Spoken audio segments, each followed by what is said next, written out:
So in the previous video, I showed a circuit that acted as a NOT gate, and so in this video I thought we'd build one. This is a little circuit I got, I made, and then I ordered these PCB boards from a company. So this is the little circuit board we're going to use, and this is the circuit. Just as a reminder, this is a circuit that this represents. 3 transistors, 1, 2, 3. These two form the logic, and then this third one is just a buffer for the LED, which indicates the state of the logic gate. And then on both sides I have connectors for power, input and output. And there's also room for a decoupling capacitor here as well, which is there, but I'm not going to bother putting one of those in here now. So just to remind you what this NOT gate does, there's an input point there and an output point there. So if the input is high, the output will be low. If the input is low, the output will be high. Okay, that's all it does. So we're going to put this together now. So I've got all the components here ready to go. I've got all the resistors in order, so I don't have to waste time checking on the bands. Just to show you, there's the band there. That one is brown, black, yellow, so that's 100K. All right, so what I tend to do, and I think a lot of people do this, we always put in the lowest profile components first onto the board, and then we work our way up to the highest one. So I start with the resistors because obviously these are the lowest, okay, and I'll end up with the transistors. Just to show you here, this is the transistor, and that'll be sticking out, so I'll do that last, because what I'll be doing is I'll be turning this over and then trying to solder. If I put in the high ones first and put the low ones in last, I'll find that the low ones can drop out, so I don't want that. So let's put in all 4 resistors. So I'll just bend the leads and I put them in like that. So that's a bit fiddly here under the camera. There it goes. Okay, that's that one. This one's still got its piece of paper on. Get rid of those. Bend this. Put that in. What's that? And lastly, if you want, which I haven't done in this case, you can make sure that they all sort of point in the right direction. In other words, all the gold bar, which indicates the tolerance, is in one direction, if you want to make it look really neat. Sometimes I do that, sometimes I don't. Okay, so there they are. Those are all the resistors in place. I'll turn it over now, and I'll just bend these slightly. Okay, I'm going to bend these slightly just to make sure that they don't sort of drop out. I mean, they do fall out a little bit, but once I put them on the bench, they're pretty solid. So now I'm going to solder. So this is my soldering iron. I'm running it at about 397 degrees.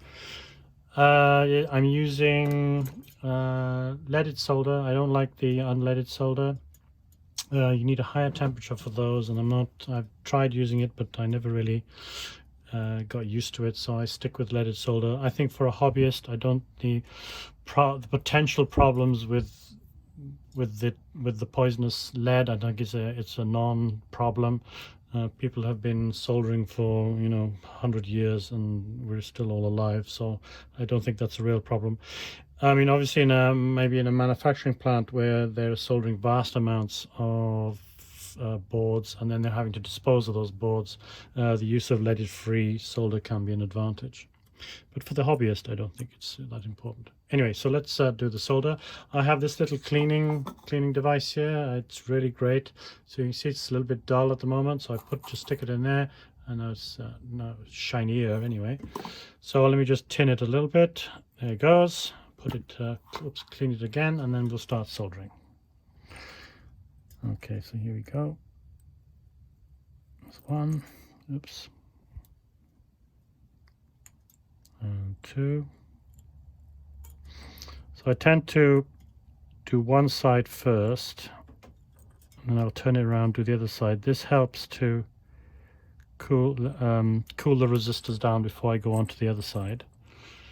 All right, and I'll do that also with the transistors. So it's a good idea to regularly clean your soldering iron, because you get oxide tending to build up. and that interferes with your soldering. So here we go. Oops, one more. There. Okay. Soldering iron back. Let's have a look. Looks good. Okay, looks good. So now let's just cut off the leads. Oops, I got to make sure I'm always in camera. Okay, cutting off these leads.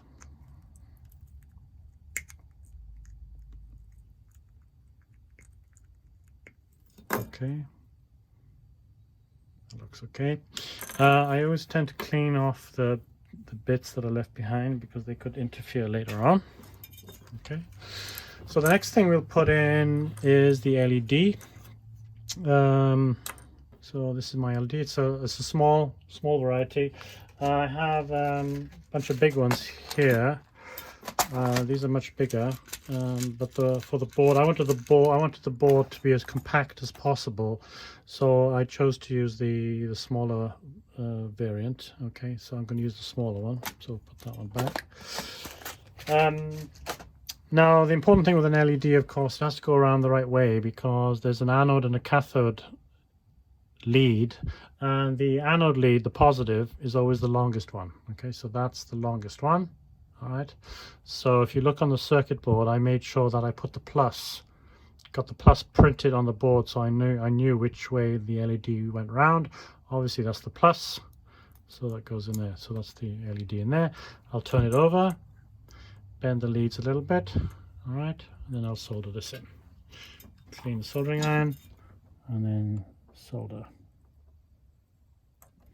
It's very important to have a hot soldering iron. That'll let the solder flow very quickly, and you don't have to leave the soldering iron so long on the component. And for semiconductor components like LEDs or transistors, it's crucial that you don't stay too long on the component. Okay, so that's the LED. It looks okay. It's a bit skew-if, but if it's too off and you don't like it, what you can do is you can hold the LED and then touch the soldering iron on there and then realign. We'll probably do that when we come to the connectors, but I'm not too worried about that. I mean, when you look at it from above, it doesn't look too bad. Okay, so the next thing to do are the transistors. So these are the transistors. They're the common one. These are very common NPN transistors, 2N3904. So I've got a little sheet here. So it's the 2N3904. These are really common.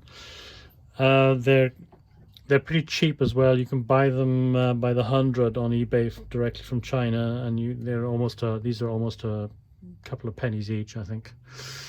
So the leads, you can see the leads. So if you look from above or below, you'll see it has a particular shape. I don't know if you can see it here, but there's a straight edge up here and a round edge down here, and that gives you your orientation. On the left is the emitter. The base on these transistors, on these kinds of transistors, is almost always in the center. In fact, I don't know a transistor where the base isn't in the center. And then on the right hand side is the collector. Just to let you know why this is so commonly used, I've printed out some specifications. It's a very convenient one. The operating voltages are pretty high, 40 and 60 volts, so I'll be using a 5-volt supply in this, so that's perfectly adequate. The maximum collector current, which is the current you may use to put devices across, 200 milliamps. That's great for an LED, which can take maybe 5-10 milliamps. And then for those of you that may want to use these things for little amplifiers, the current gain is 40 to 300, so that's pretty good as well. So excuse me, in other words, if a 1 milliamp is coming into the base, you'll get 40 to 30 milliamps coming across the collector. Okay.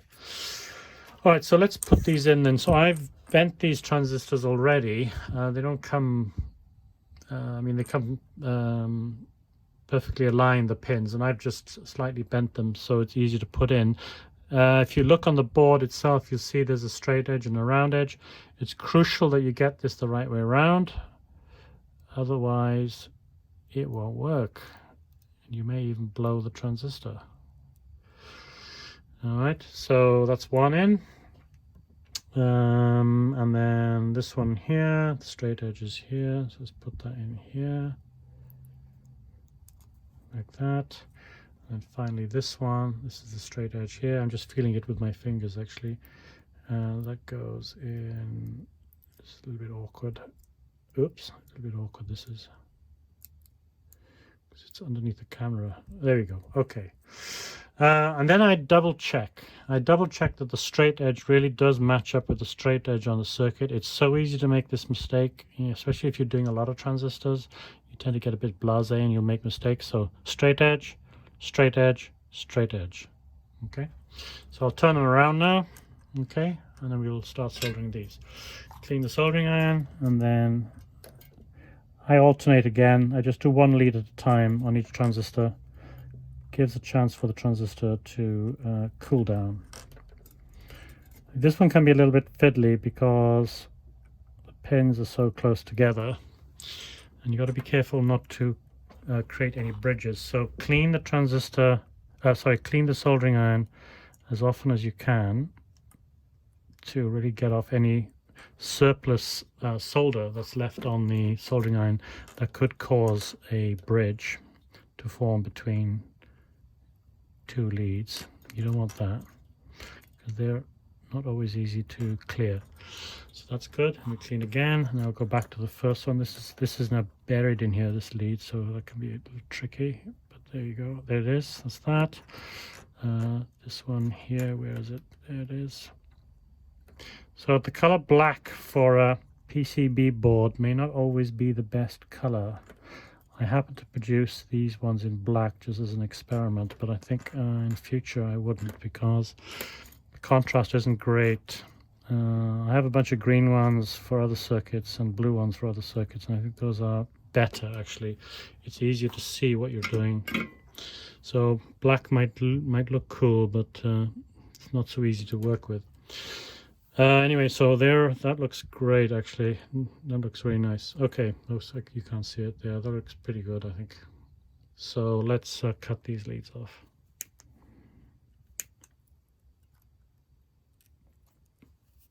I think my wire cut, I need to get a new pair of wire cutters, I think, because this pair are getting a bit blunt.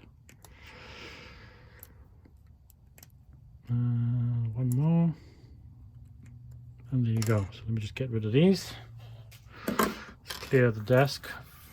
Any bits of metal. And let's have a look. Yeah, that looks nice. Oops, you can't see it. That looks nice. Okay, so what's left to do are the 2 connectors. Now you can buy these connectors in strips like this. This one, the original one, is slightly longer because I've been using it. They come like this.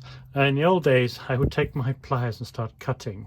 It works, but it can mess up the plastic. So what I do now is I just take my thumb, put it in the notch, and then just break, and it gives you a nice clean break. Okay, much easier. So now then, I'll now put one of these in.